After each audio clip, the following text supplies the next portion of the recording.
Welcome to the 5-Year-Old and Me Show. I'm Coco Brown, lifestyle diva and author of Mikasa, Blurred Lines, Book One, and I'm delighted to have Tricia Clarke here, owner and chief event officer of Crave Culture Events, event curator, master project manager, CMP, CED, DES, editor, and broadcast journalist.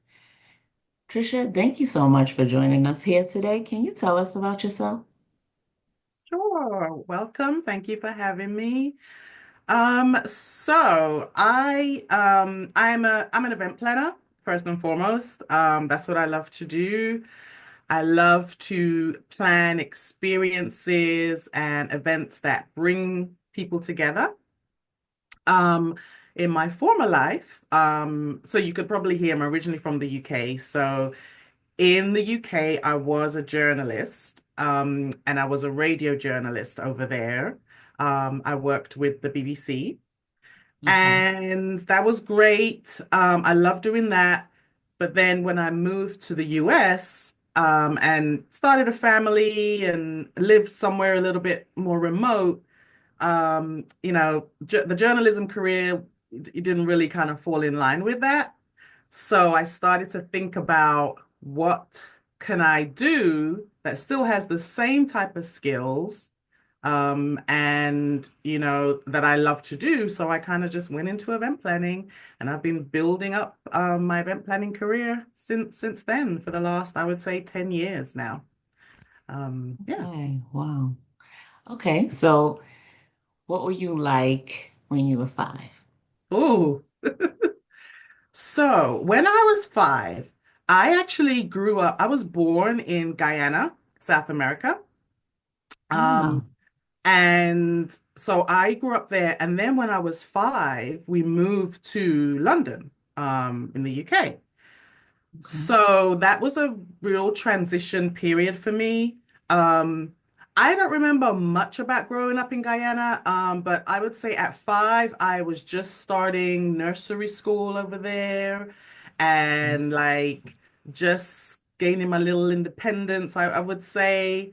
Um, I remember like the school uniform I wore. It was like a yellow and white plaid dress. Um, Okay. I used to take lunches to school. So there's little things that I remember from my time there. But I would say like I was a happy child, you know. I had at that time, I had an older sister and older brother. My parents were together, they were working. It was a really nice time, because in the Caribbean, it's just a lot about family and, getting together and just like, of course, you got the weather and the great food. So yeah, it was a good time. Oh, wow. Okay. So, when did you move from Guyana? I didn't realize you were born there. My husband is from there.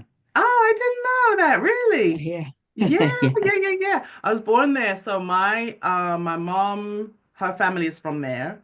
And my dad, he's from St. Vincent in the Caribbean. Okay. Yeah, Okay. but they met in the UK, but they moved back to Guyana to see if they could make a life there. And Okay. then when they moved there, that's when they had me.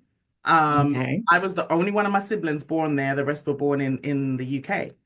Um, so yeah, so I was born there, and then when I was 5, they were there for 5 years, and they realized, actually, no, life's probably better in the UK. So Okay. then moved back, and then I grew up, most of my life in the UK. So yeah, Okay. So, what's your favorite dish? oof. So I definitely remember being a child in Guyana and having something called dal and rice. Okay. I don't know if your husband Yes. told you. Yeah, yeah. Yes. So it's kind of like I guess it's split peas or yellow peas or whatever that's kind of boiled and like, mashed and whatever, and made into like a nice sauce, but it's like very tasty because it's seasoned well and everything. Yes. And and you have it with rice or whatever other fish or meat or whatever you're gonna eat with it. Mhm. But I loved it so much, I used to drink it from a cup. Like Yes. Okay. yeah, that's how I used to have it. Like I love that so much, and my mom used to make that. Um, and so I'm lucky enough. I am married. My husband is Guyanese now. Oh, nice. Yeah, and he's a good cook, so he will make that sometimes as well.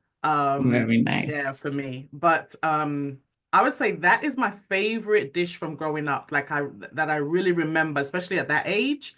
you Yes. know, um, Looking forward to having, like, I would come home from school and ask my mom, "Did you make dal? Did you make dal?" Saying, Yes. like, yeah. So and a lot of my favorite things are from my Caribbean roots, I would say, Hmm. because I try and just keep that infused in my family life and with my sons now. You know what I mean? The Right. food, the music, try and visit there when we can. So, yeah, that's my favorite. Yeah, that's a tasty treat for sure. Wow. Okay. So thinking back, because you said you had a happy childhood, great life. So what particular characteristics have you taken from that 5-year-old that you see manifested today in you? Hmm. Um, I would say I was very confident. I would say because, I was the middle child. So then when we moved back to the UK, my parents had another child, so I have a younger sister. So I had an older Mhm. brother and sister and then a younger sister. So I was the middle child. Um, and I feel like my older sister had a bit of trouble adjusting to moving to the UK because she had spent so much time in Guyana that is kind of all she knew. And Mhm. she was like 10 when we moved to the UK, so it was a little harder for her in terms of school. I Okay. hadn't really had much school experience in Guyana, so for me, it wasn't too hard transitioning. Um, so I would say I was pretty confident. I don't know where I got this confidence from though. Now I'm trying to think like where. I mean, I guess my parents must have instilled that in me, but I would say that's kind of definitely carried through that confidence.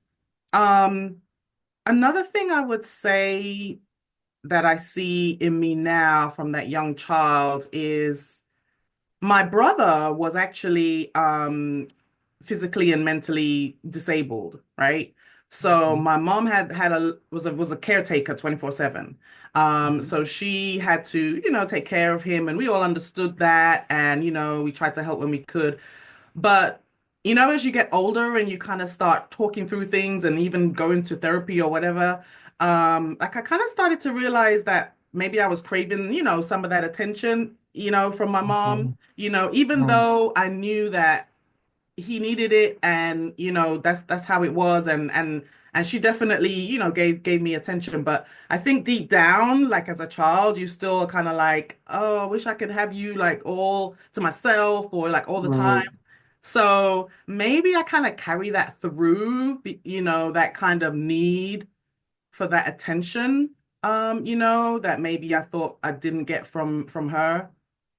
That's Right. something I've thought about, that kind of, I may have carried that through from a child because, there were a lot of things that if you don't really deal with that as a child, especially if it's trauma and stuff like that, it Right. definitely plays out in your adult life. So yeah. Right. For sure. That's true. Okay, so at what point, like, I'm sure at 5, we have a different thought of what we want to be when we grow up than from maybe 10 or 15. Hmm. Where would you say, at what age did you identify this is what I want to be when I grow up? Or has it just kind of morphed throughout the years? I think I always knew I wanted to do something big. I wanted to do something that celebrated people and made people get along, and like help people understand each other more. And Mhm. so I didn't exactly know what that was, but what I remember is when I feel like it was elementary school. um, I was a good writer and kind of storyteller. And one of the teachers, she drew something in my book and she was like, you're gonna be a journalist. Like you would be perfect for that. Like she saw that in me. Wow. You know what I Okay. mean? And when Yeah. someone sees something in you, you start to think, oh, okay, I could actually do that, you know? And I think that's where the Mhm. idea started brewing because she kind of planted it in my head and it kind of fit with what I wanted to do in life. So that's when I started to really think about it and then kind of just pursue those things as I got older. But I actually wanted to own my own like TV production company. Like I guess I Okay. don't know, I guess like an Oprah or something, right? I wanted to, Okay. yeah, I wanted to because what was important to me is that I was in control of what was being produced and made. You Mm. know, Yeah. like I Hmm. didn't want to just do a job where somebody told me what to report about or what story is big. Like I Right. remember like I wanted to own the company so that I could um, control that and put out the stuff that I felt was important. So, yeah. Right. Okay. Wow. Yeah. Okay. So you said that person in school, that teacher, Mhm. identified that you would be a journalist, that you would, do something big. So what did your parents motivate you in any, t- particular way towards to lean towards something, or did they just, you know, let you decide what you wanted to do and what Yeah, you I wanted to mean, be, if you wanted to go to college, like that? yeah. Well, I always kind of wanted to do things a little different. Like I was like, I was always the child, like, why don't you just go in the path everybody else goes? But like, I wanted to go to Right. a different school. I wanted to study the different subjects. And Right. they weren't really like too familiar with like the media world and stuff, Hmm. because I guess it's not one of those like traditional jobs like doctor, nurse, whatever. Because my mom was a nurse, my dad was a university lecturer. So it wasn't like a traditional path. And they never discouraged me. I just don't think they kind of understood it too much. Okay. But they definitely, instilled in me that you should do what you love and what you want to do, you know. But I think when I did start to like get on that map and they started to hear me on the radio and stuff like that, then they were like, oh, this is a good profession. It's a good job, you know. Um, Okay. so I'm not gonna say I was a rebel, but I always kind of just wanted to do like the different from the norm. Like I never wanted to just do what everybody else thought, I should be doing. So Right. yeah. Yeah. Okay, so can you identify a person, a non-celebrity person that you would switch places with for a day? Oh gosh, a And why? non-celebrity person. Mm, that is a hard one. Let me see. Um, Probably. Um.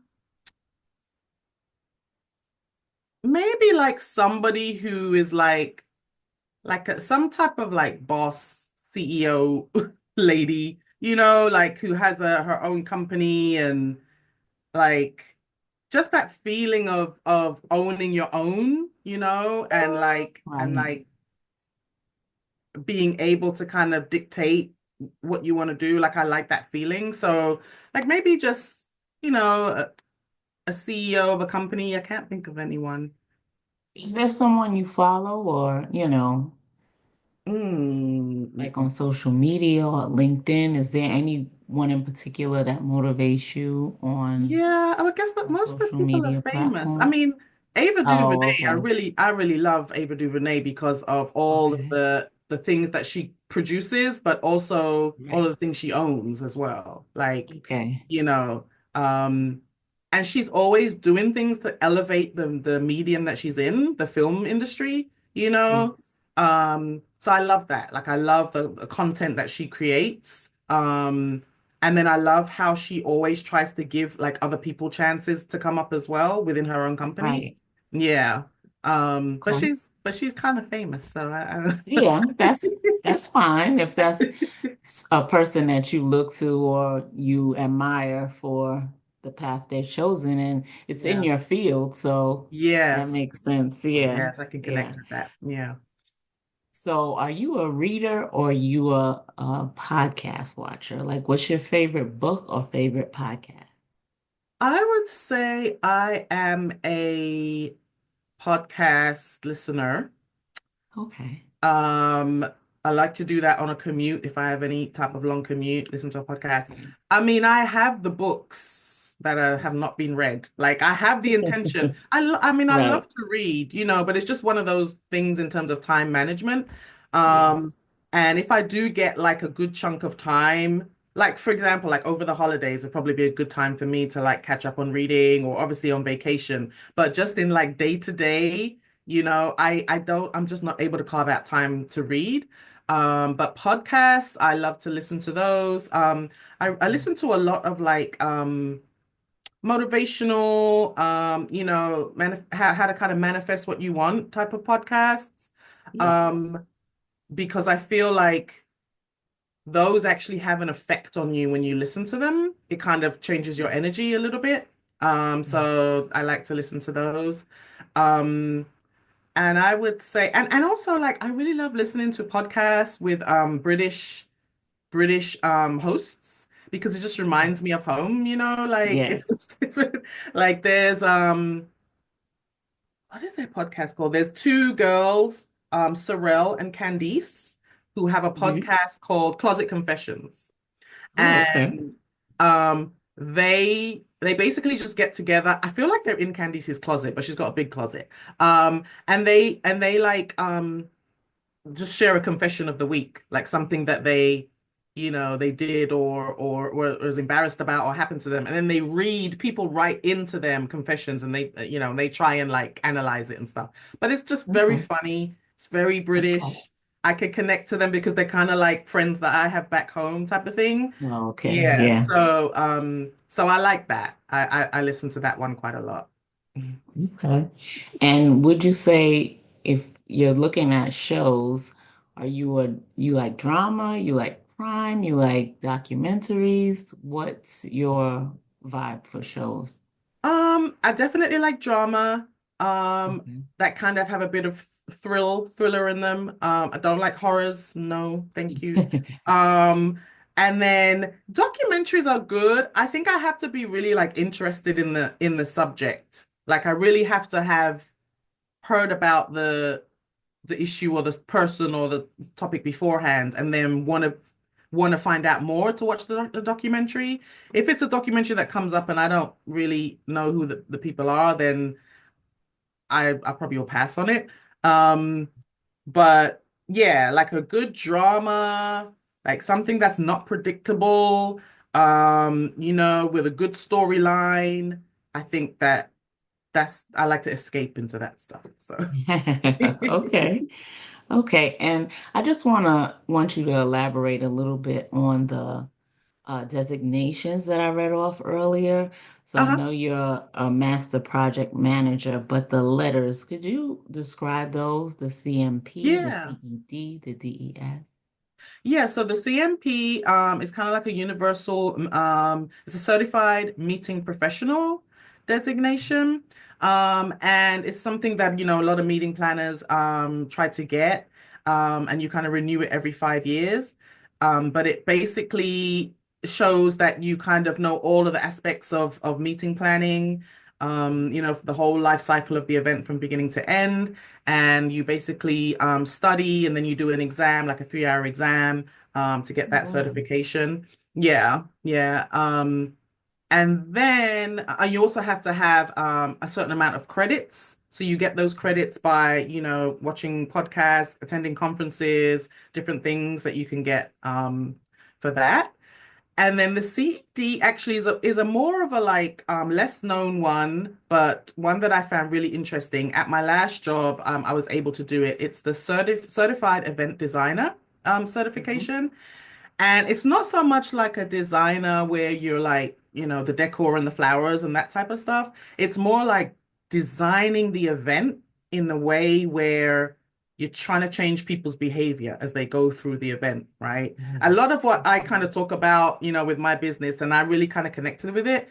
Um, and I actually went out to Vegas and I did the 2 day training. And then you have to do a project at the end, and then you have to do the project, keep doing it for 6 months and submit it, and then you get the certification for that. Yeah. And it's a whole like they give you like a whole storyboard where you like map out the event, and it's a very visual way of like planning an Okay. event. Yeah, so I really like that certification.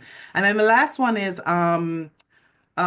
digital event specialist or strategist. I can never remember. DES.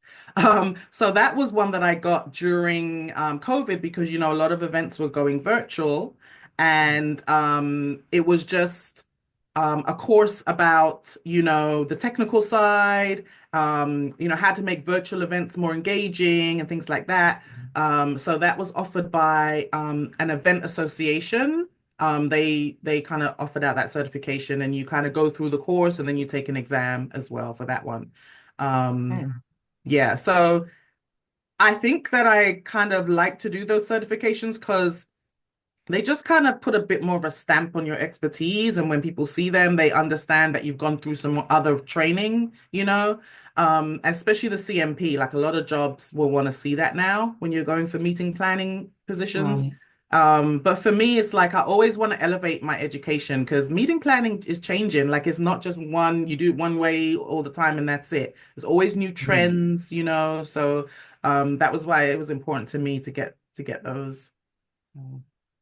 Okay. And what in particular makes you stand out in the field of event curating? I mean, there's so many events that people can choose to go to. Why do they continue to reach out to you and want you to curate their events? Well, I would like to think that I kind of really like help people dig deep into the purpose of their event and like really think about why they want the people to come, what they want them to experience, and then how they want them to feel when they leave. I don't think a lot of people focus on that enough. And Right. I think because of that, it's just like the same old kind of cookie cutter, is go to a networking event and we stand around and we're wearing badges and we have to make small talk and then we leave. Like I could have Mhm. just stayed home. Like I don't, Right. I can't take that. Like I want to, I really focus on the attendee experience, and Mhm. I really want people to feel like they got value from it and then want to come back to the event or want to support the business or buy something or follow you or something. Like Right. something in their attitude changes while they're at the event that they want to, stay connected to the host or the Right. company or the whatever. So that I think is like the difference for me in the way I do my events. Um, and I try and help people do that work up front, like take the time to really dig in so that then the planning can kind of follow that. It just makes the planning easier. Um, Right.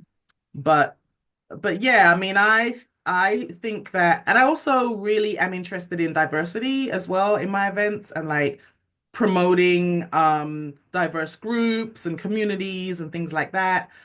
So that's a focus I always try and bring in to my events for people. Um, Okay. and try and kind of help them with ideas on how they can do that. So Okay. Yeah, yeah. that's awesome. I'm excited to work with you. Yeah. The events that I've seen you put together have been really thought-provoking and meaningful. And I know people appreciate that because they'll remember when they've gone to one of your events. Yeah, thank you. I'm very, very happy to be connected to you and to find out more about creating an unforgettable event. Awesome. So tell me, what is your favorite holiday memory? Well, I would say there's nothing like Christmas. There's nothing like Christmas in London. I mean, I just have to say, not just because I'm from there, but so my mom, she really tried to like just make it such a great environment for us at Christmas. Right. So it would be, the cooking. She would make her own bread. She would like make her own like rum punch. Mm. We would have something on Christmas morning called pepperpot, which is a Guyanese dish. Yeah, yeah, with the Yes, homemade bread. yes. Um, and then, everybody around the tree and the presents and everything, and just lots of food. So all of those things I love. And I tried to kind of recreate it when I started my own family and lived over here. Um, Hmm.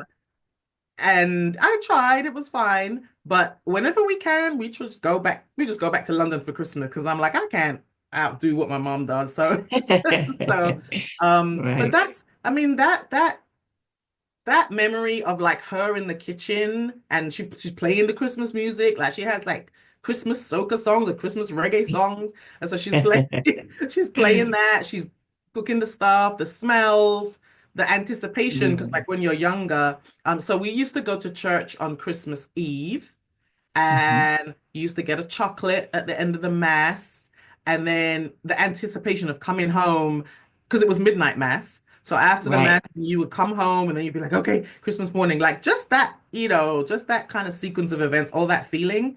And the thing is, my sons feel it too because they're always like, "Are we going to London for Christmas? Are we going to?" So they feel it too. So I'm glad that they can kind of share in that tradition that I had as well.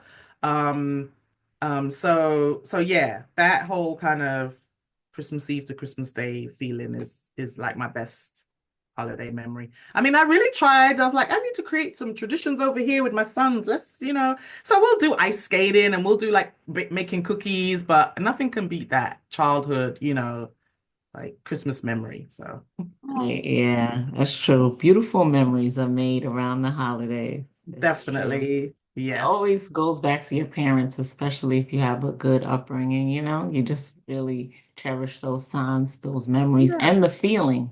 Yeah, yeah, and I'm aware that like not everybody has that, not everybody had that.